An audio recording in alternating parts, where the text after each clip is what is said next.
নমস্কার। এখানে উপস্থিত মহারাজকে আমার প্রণাম, বিচারক মণ্ডলীকে আমার প্রণাম। আমার নাম শ্রীরূপশীল। আজকের বিতর্কের বিষয় শুধুমাত্র ব্যক্তিগত চেষ্টাই বৈশ্বিক উষ্ণায়নকে রোধ করতে পারে নাকি এর জন্য সরকার দায়ী।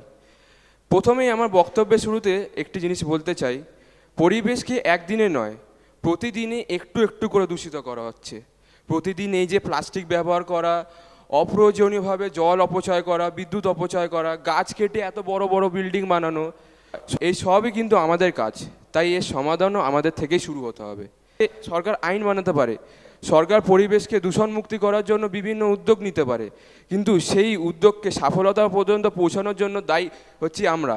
তাই সেই উদ্যোগ, তাই মানুষ তা যদি আন্তরিকভাবে সেই সেই আইনগুলিকে মেনে চলে তবেই কিন্তু পরিবেশকে আমরা দূষণ মুক্তি করতে পারি।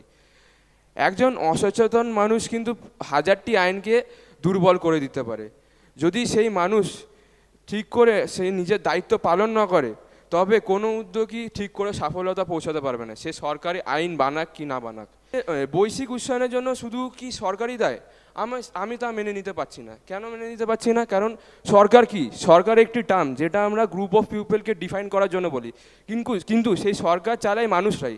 সুতরাং মানুষের মধ্যে যদি সেই বদলাও না আসে, তাহলে আমরা কি করে পরিবেশকে ঠিক করে দূষণ মুক্তি করতে পারবো? তাই আমি জানি না, হয়তো আমার বিরোধী পক্ষ ঠিক করে হোমওয়ার্ক করে আসেনি, তাই হয়তো তারা এই টপিকটা নিয়ে কিছু বলতে পারছে না। তো আমরা সমাজে এরকম অনেক মানুষকে দেখেছি যারা নিজেদের দোষ না দেখে অন্যের দোষকে বড় চড়ো করে দেখতে পারে। তারা যদি আয়নার সামনে দাঁড়ায়, তারা হয়তো দেখতে পারবে তাদের মধ্যে 100টা দোষ থাকলে অপরজনের মধ্যে 10টা দোষ, কিন্তু তারা অপরজনকে নিচ দেখাতে দ্বিধাবোধ করে না। তাই আমি বলতে চাই যে বিরোধী পক্ষ হয়তো সেই দলের মধ্যেই পড়ে যারা হয়তো শুধু সরকারকেই দায়ী করে, তাদের মধ্যে যে কোনো দোষ আছে তারা মনেই করে না। এবার বলতে চাই যে সরকার পথ দেখাতে পারে, সুযোগ তৈরি করে দিতে পারে, কিন্তু সেই পথে হাঁটার জন্য সেই পথ ধরে হাঁটার জন্য আমাদের নিজেদের দায়িত্ব, সেই পথ ধরে চলার দায়িত্ব আমাদের। বৈশ্বিক উষ্ণায়নের বিরুদ্ধে প্রকৃত বিজয় পেতে হলে প্রতিটি মানুষের নিজেদের দায়িত্ব নিজেকে পালন করতে হবে। তাই আমি দৃঢ়ভাবে বিশ্বাস করি এই লড়াইয়ের সবচেয়ে বড় শক্তি হলো মানুষের ব্যক্তিগত সচেতনতা এবং উদ্যোগ।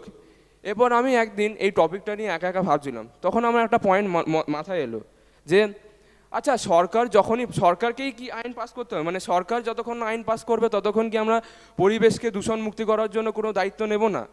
আচ্ছা, সরকার যদি না বলে দেয় যে নিজেদের বাবা মাকে ভালোবাসতে হবে, তাহলে কি আমরা নিজেদের বাবা মাকে ভালোবাসবো না? এটা কোথাকার কথা হলো? তাহলে আমরা যে বলি প্রকৃত আমার মা, তার মানে কি আমরা প্রকৃতকে আমরা নিজের মায়ের সাথে তুলনা করছি?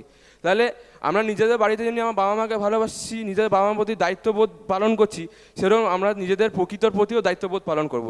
সে সরকার বলে দেবে তার জন্য আমরা ওয়েট করে থাকবো না। তো এই বলে আজকে আমার বক্তব্য শেষ করছি। এই দৃঢ় বিশ্বাস আছে যে মানুষ যতক্ষণ না পাল্টাবে ততক্ষণ আমাদের পরিবেশের কোনো দূষণ মুক্তি হবে না, আমাদের পরিবেশ পাল্টাবে না। নমস্কার।